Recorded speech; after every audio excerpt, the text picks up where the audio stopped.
Chris Sutton has completely unloaded on Celtic after the Champions League collapse and zeroed in on one O'Neill quote that he says tells you everything. We also have the exact financial breakdown of what Celtic will earn in the Europa League, the full list of potential opponents confirmed ahead of tomorrow's draw, a transfer boost with Sunderland now out of the race for Miguel Chaiwa, and a surprise goalkeeper target emerging from Russia. Big morning. Let's get into it. But first, make sure you like this video and subscribe to the channel for more Celtic content. Chris Sutton has written one of his most damning columns on Celtic in years, calling the Champions League exit institutional mismanagement and pinpointing one specific quote from Martin O'Neill that he says is the most astonishing thing he has heard all summer. For the second consecutive season, Celtic have been knocked out before the Champions League even begins. They have now lost 6 consecutive Champions League qualifying matches, stretching all the way back to 2018. Sutton is not interested in softening that record.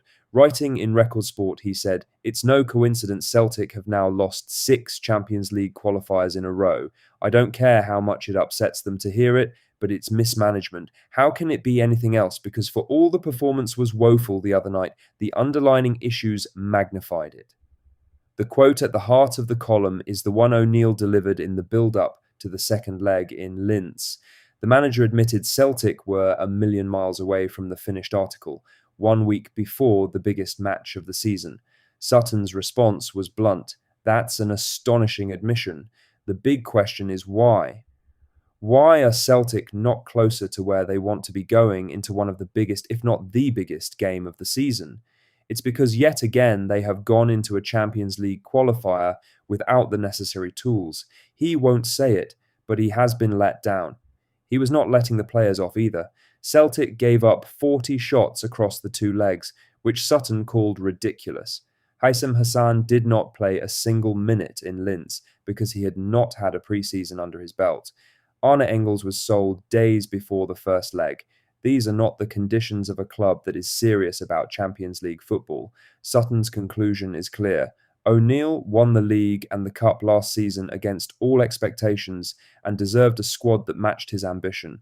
The failure to provide that has cost Celtic another Champions League campaign. 6 days left in the transfer window. The board need to act. Now for the main story, as the exact financial picture of Celtic's Europa League campaign has been confirmed, and despite the pain of dropping out of the Champions League, the guaranteed income is more substantial than many supporters might expect. UEFA's official distribution circular for the 2026 to 2027 season confirms that clubs eliminated at the Champions League playoff round receive €4.29 million. That specific payment arrives on the 18th of September.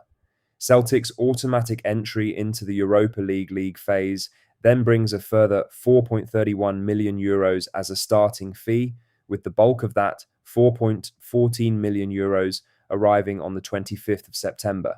That gives Celtic a guaranteed fixed UEFA total of €8.6 million before any other income is counted.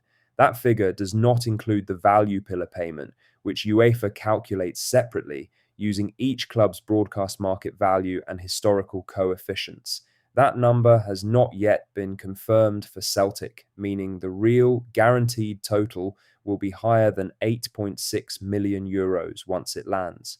On top of that, every Europa League win in the league phase is worth €450,000. A draw earns €150,000. Celtic also have 4 home games at Parkhead, generating matchday and hospitality income outside UEFA's payments entirely.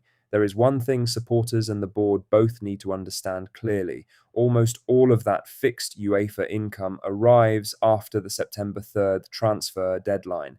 It is factored into planning because the numbers are known in advance, but the cash itself does not land until mid to late September. Any argument that Celtic cannot spend before the window closes because the Europa League money has not come in yet simply does not hold up. The board knows what is coming. They need to use that knowledge now. In other news, Celtic's potential Europa League opponents have now been confirmed ahead of Friday's draw at noon in Monaco, and the list of names across the 4 pots is as strong as it has been in the competition for years. Celtic enter from Pot 2. The new UEFA League phase format means there is no seeding protection. Celtic can be drawn against clubs from any pot across their 8 fixtures, 4 at Parkhead and 4 away. Pot 1 contains the biggest names: Juventus, AC Milan, Bayer Leverkusen, Lyon, Marseille, Benfica, Real Sociedad, AZ Alkmaar, and Olympiacos are all there waiting. Any of those at Celtic Park would be a major European night. Celtic's Pot 2 company includes Union Saint-Gilloise, Ferencvaros, Sparta Prague, Salzburg, Dynamo Zagreb, Victoria Plzen, Rennes, and Anderlecht.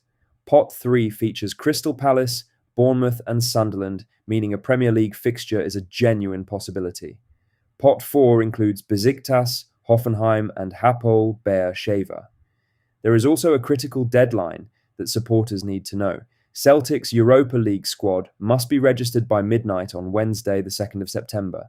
The Scottish transfer window does not close until the following day, Thursday the 3rd.